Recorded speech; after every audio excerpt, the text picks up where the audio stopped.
여러분 반갑습니다. 오늘은 특별한 부분, 그러나 쉽게 접근할 수 있고 이해할 수 있는 그런 이야기를 함께 나누고자 합니다.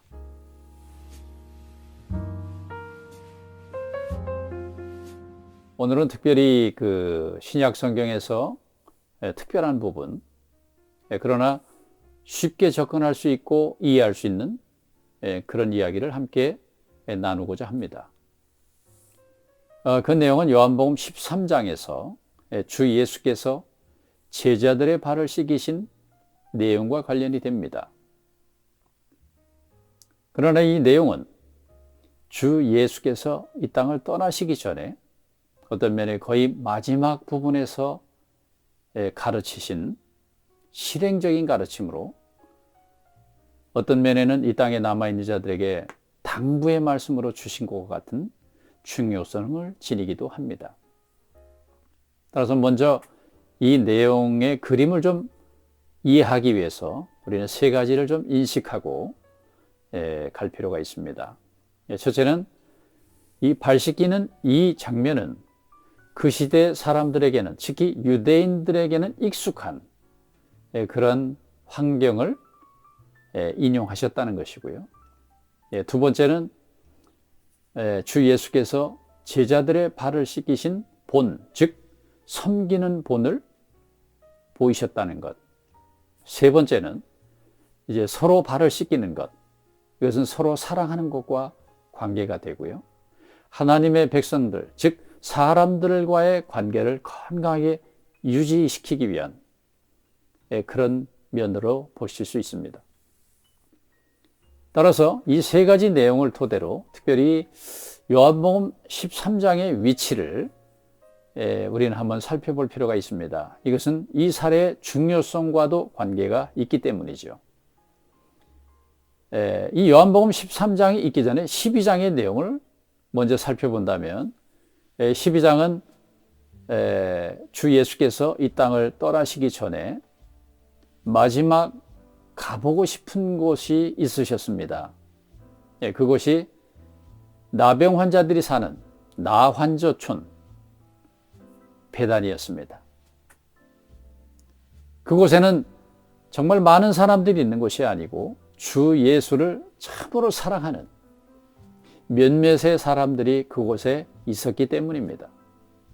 그래서 제자들을 이끌고 그곳에 가셔서 그 내용은 여러분들이 익히 아실 줄로 믿고 그곳에서 이제 인자가 영광의 일을, 즉 영광을 받으실 때가 가까웠도다 라는 선언을 하시고 이제 바로 유월절 전에 오늘 13장에 이르는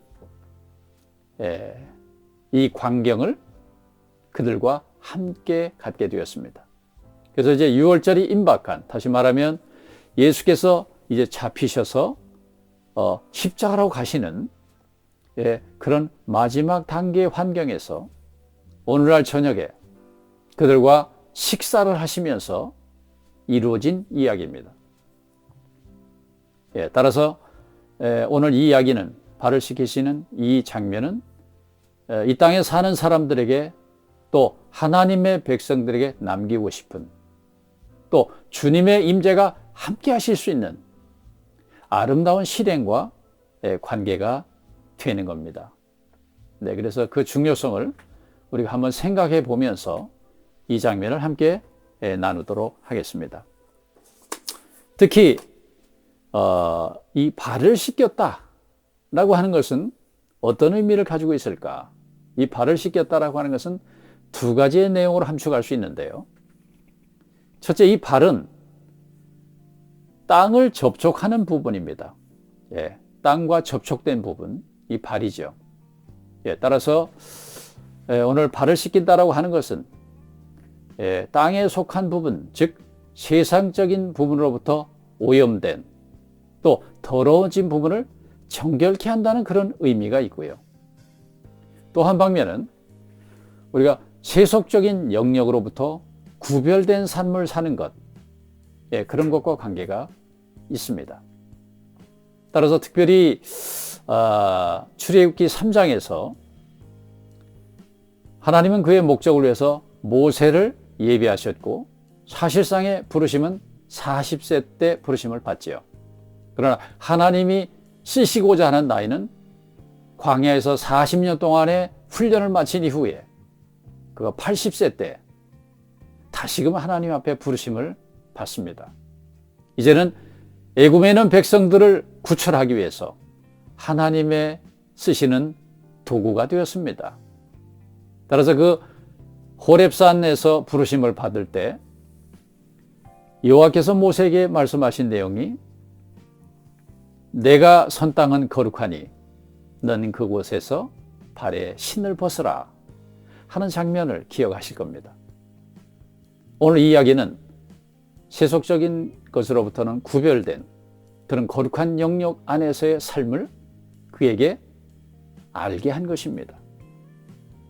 따라서 오늘 발을 씻긴다라고 하는 것, 세상과 땅에 속한 것과 세속적인 것과 관계된 한 방면에는 정결케 되는 것이고 또 한 방면에서는 구별된 삶을 갖는 것이다. 이런 인식을 가질 필요가 있습니다.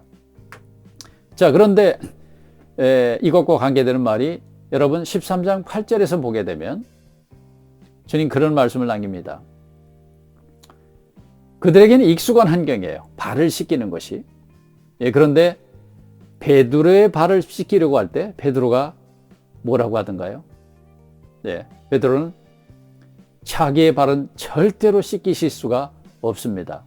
어떻게 선생께서 내 발을 씻길 수가 있습니까? 라고 한 이야기를 하게 될 때 주 예수는 베드로에게 한 말이 내가 내 발을 씻기지 않으면 너는 나와 상관이 없다. 오늘 이 이야기는 무슨 이야기일까요?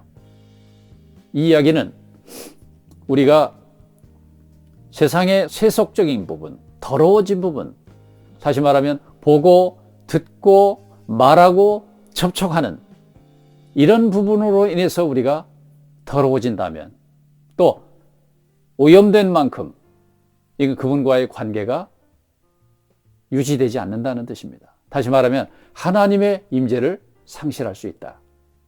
이런 면이 있고요. 또 한 가지는 이제 하나님의 백성들 간에 또 공동체 생활, 교회 생활, 신앙 생활 이런 가운데에서 이들과 아름다운 교제와 또 공동체 안의 삶을 장애하는 요소가 되기 때문입니다. 따라서 한 방면에는 주님의 임재를 상실하지 않고 또 한 방면에는 성도들과의 관계, 사람들의 관계에서 건강한 공동체의 삶이 되기 위해서는 오늘 씻김을 갖는 것, 이것이 필요합니다. 그래서 이 씻김은 물로 씻기는데 이 물도 하나의 상징적인 방면이죠. 특히 디도서 3장 5절과 에베소서 5장 26절을 보게 되면 이 물은 하나의 상징적인 예표로 성경에서는 성령과 말씀을 상징합니다. 따라서 오늘 우리는 이 땅에 살면서 세상이라고 하는 영역을 여전히 딛고 살고 있습니다. 오늘 이 베드로는 내가 너를 씻기지 않으면 너는 나와 상관이 없다고 그러니까 뭐라고 또 말을 하는가? 그러면 내 손과 머리도 씻어주시라고. 오늘 이렇게 했더니 주께서 하시는 말씀은 목욕한 자는 이미 깨끗해졌다. 그래서 너의 발만을 씻으면 된다. 이런 말을 남기십니다. 이 이야기는 무슨 말인가? 우리 존재는 하나님 앞에 설 수 있는 것은 주님의 보배로운 피로 인해서 그리스도의 구속사의 역사를 통해서 성취하신 값진 구속의 역사를 통해서 우리는 하나님 앞에 거룩하게 거듭났습니다. 그래서 우리 존재는 주님 앞에 아름다운 존재입니다. 그러나 여전히 우리는 세상이라고 하는 영역을 우리는 통과해서 영광을 향하고 있습니다. 그러므로 우리는 보고 듣고 말하고 접촉하고 하는 모든 부분에서 우리는 오염될 가능성이 많다는 것이죠. 그러므로 씻기지 않으면 나와 관계가 없다. 즉 주님의 은혜에 참여하는 데 손상을 입고 하나님의 백성들의 관계 안에서 어려움이 된다. 이런 방면을 우리에게 말해주는 것입니다. 자, 그러면 이 발을 씻는 유대인의 풍습은 어떨까? 이것은 그들은 주로 사막의 영역과 이렇게 먼지가 나는 길들을 많이 행합니다. 예. 그 시대는 이제 그런 풍습이죠. 네. 그런 환경에서 이들은 샌들을 신고 다닙니다. 그래서 발이 쉽게 오염이 돼요. 더러워진다. 그러므로 손님으로 초대를 받든지 아니면 잔치에 참여할 때 그들은 발을 씻겨주는 아주 익숙한 그런 풍습이 있었어요. 그런데 그들의 발을 누가 씻기느냐 하는 문제입니다. 다시 말하면 그들을 섬기는 사람들이 누구였는가? 그들의 집에서 가장 낮은 자, 어떤 면에는 노예나 종들이었어요. 오늘 그들이 손님들과 오늘 상전들의 발을 씻기시는 겁니다. 그들이 씻는 그런 풍습이 있었다는 거죠. 이것은 아주 그들에게는 익숙한 환경이었습니다. 그런데 오늘 성경 안에서의 제시되는 참 아름다운 광경과 가르침은 반대입니다. 다시 말하면 하나님의 왕국, 천국의 삶, 정상적인 신앙생활 안에서 되어지는 하나님의 왕국의 문화는 세상과 같지 않습니다. 세상에는 작은 자가 큰 자를 섬깁니다. 낮은 자가 높은 자를 섬기고, 그러나 하나님의 왕국은 큰 자가 작은 자를 섬기는 것입니다. 그래서 이 14절은 말하기를, 내가 주와 선생으로 오늘 너희의 발을 씻겼노라고. 그러므로 너희도 이와 같이 행하라는 것입니다. 오늘 하나님의 왕국의 질서는 계급과 서열에 있지 않습니다. 하나님의 왕국의 질서는 겸손의 미덕을 통해서 지켜지고 아름답게 유지됩니다. 네, 그래서 이런 보현을 보이신 가운데 성경은 큰 자가 작은 자를 섬기는 것. 여러분, 이것을 다시 말하면 오늘 우리가 섬길 수 없다면, 우리가 그런 존재가 아니라고 한다면 우리는 성숙한 사람이 아니라는 뜻입니다. 섬김을 받기만을 원한다. 그렇다면 우리는 거룩한 존재가 아니고 성장한 사람이 아닙니다. 따라서 성숙된 본, 이것이 하나님의 왕국의 본입니다.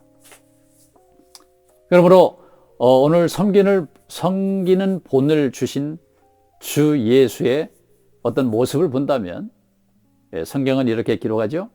겉옷을 벗고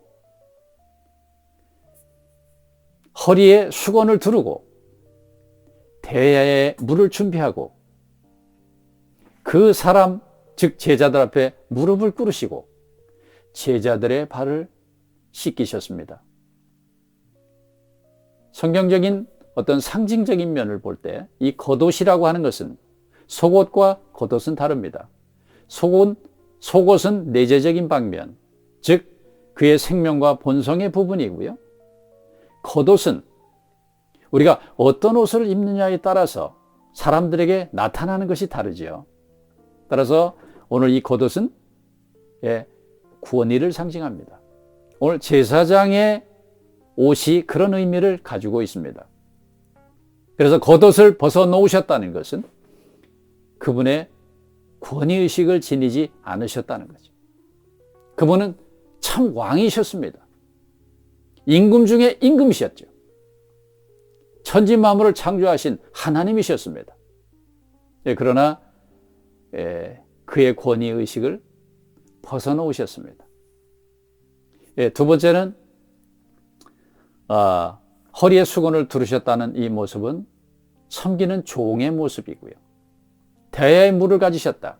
오늘 어떤 그릇은 사람의 인격을 상징하는데 오늘 그 인격 안에 성령과 말씀으로 조성된 인격이 있어야 된다는 말입니다. 그래서 우리가 사람을 섬기기 위해서 우리의 자세는 우리의 권위의식, 우리의 뛰어난 것, 우리가 가진 또 우리가 소유한 사람들에게 보일 만한 것, 오늘 이런 것들을 내려놓는 훈련을 합니다. 그 다음에 우리는 사람들을 섬기는 자세로 손에 물을 묻혀야 사람들을 섬길 수 있습니다. 오늘 일을 하기 위해서는 일과 상징이 되는 이 손에는 말씀이 충만해야 됩니다. 조성된 말씀 인격이 있어야 합니다. 이런 것이 섬길 수 있는 하나의 자세이죠. 오늘 주 예수께서 이런 본을 보이셨습니다. 네. 그 다음에 이제 세 번째 부분이 서로 씻김의 방면입니다. 오늘 서로 씻긴다라고 하는 것은 서로 사랑하는 것과 관계가 됩니다. 여러분, 오늘 이 13장을 제시하는 기록에서 1절의 이 내용을 우리는 자세히 볼 필요가 있습니다. 이 1절은 시작이 주 예수께서 세상에 있는 사람들을 사랑하시되 끝까지 사랑하신다. 다시 말하면 변함없는 사랑을 말씀하고 있습니다. 우리의 상황이 어떻게 변하든지 사람들의 현재 상태가 어떠하든지 주님께서는 변함없이 사랑하시는 모습을 우리에게 보여주신 겁니다. 그래서 바로 이어지는 말씀에 보면 거기에 누가 있냐면 앞으로 얼마 후에 예수를 팔 가룟 유다를 등장시키죠. 그에게 마귀가 그의 마음속에 들어갔다라고 말합니다. 따라서 이 사랑은, 섬김은 원수까지도 사랑할 수 있는, 여러분, 원수를 사랑하는 것은 쉬운 일이 아닙니다. 여러분, 뒤에서 우리를 비난하고 어떤 사람을 대적할 때 참 그러한 사람들을 사랑한다는 것은 쉬운 일이 아니죠. 그러나 여러분, 정말 사랑한다면 우리가 그를 용서할 수 있고 그의 허물을 덮어줄 수 있고 심지어는 그를 섬길 수 있을 겁니다. 이것이 왕국 생활 안에서 우리가 배워가는 아주 중요한 그런 일일 수 있고 우리의 삶이 될 수가 있습니다. 따라서 여러분, 죄와 허물이 있는 곳에 은혜가 선물이 됩니다. 우리가 우리 자신이 의롭다면 주님의 은혜를 무효화할지도 모릅니다. 성경에는 외식하는 자를 말을 하죠. 외식하는 자. 스스로 의롭다는 사람들은 자신의 허물을 감춥니다. 자신이 의롭다는 것이, 자신의 더러움을 나타내지 않으려고 포장을 합니다. 네. 그러나 오늘 우리는 어떻게 해요? 우리의 발을 내미는 것을 배웁니다.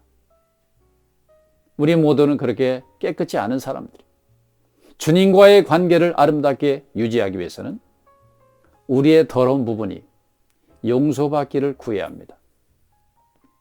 따라서 신앙생활은, 천국 생활은, 하나님의 왕국 생활은 회개하는 것과 용서하는 것을 배우는 것입니다. 오늘 이런 배움이 우리를 하여금 은혜 되게 하는, 은혜가 선물이 되게 하는 그런 일이다. 여러분, 어떤 연약한 사람, 좀 죄악에 물든 사람, 또 죄악됨과 연약한 사람이 있을 때 우리가 그를 사랑하고 헌신할 수 있는 기회를 갖게 되는 것입니다. 따라서 그런 사람들을 용서할 수 있을 때, 우리가 그를 사랑하며 용서할 수 있을 때 그들에게는 이 은혜가 선물이 될 것입니다. 따라서 오염된 것보다도 오염된 것이 문제가 아니고 그것을 씻을 수 있느냐, 또 용서할 수 있느냐가 더 중요한 문제죠.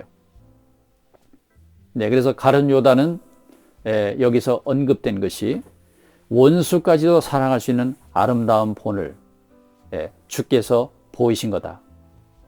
그러므로 우리를 비난하고 대적하고 조소하는 사람들, 공격하는 사람들을 우리가 용서하는 것은 쉽지 않지만, 여러분, 용서라는 것은 무엇일까요?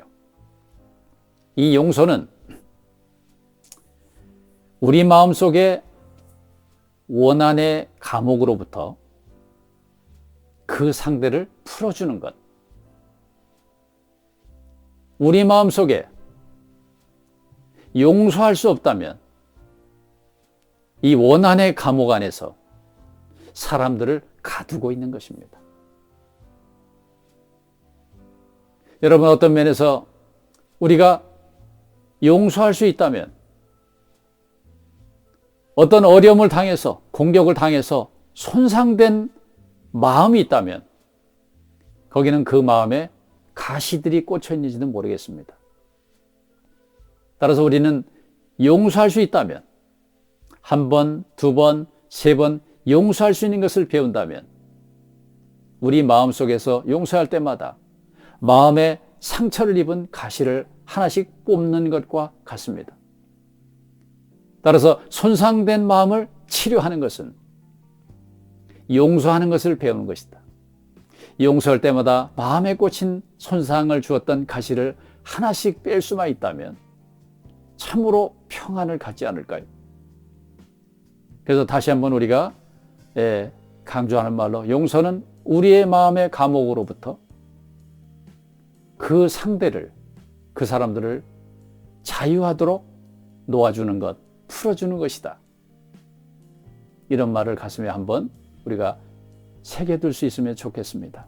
그래서 상처받은 마음을 우리가 하나씩 우리가 치료함 받기 위해서 우리는 이런 아름다운 공가가 왕국 생활을 사는 우리에게 은혜가 되었으면 좋겠습니다. 여러분, 성경에서 참으로 많은 상처를 받은 사람 중에 한 사람이 어둠의 요셉이 아닐까요? 여러분, 어린 나이에 형들로부터 팔려갔습니다. 애굽으로 팔려가죠. 뿐 아니라 팔려간 곳에서 보디발의 집에서 또 큰 상처를 받습니다. 그로 인해서 감옥에 갇히죠. 참으로 오랜 세월을 그가 30세에 이르기까지 감옥에서 삽니다. 10수년을. 그런데 그 감옥 안에서 사람들을 섬기며 선행을 하며 거기서 그가 생활할 때 그 도움을 받던 사람들의 약조도 지킴을 받지 못해서 어떤 면에 배반을 당한 거나 같았습니다. 아주 어린 나이로부터 그의 마음에는 상처를 받을 만한 환경들이 참으로 많았습니다. 그런데 이 요셉의 삶을 보게 되면 그의 마음에 상처가 남지 아니하고 그의 마음속에 비수가 없었습니다.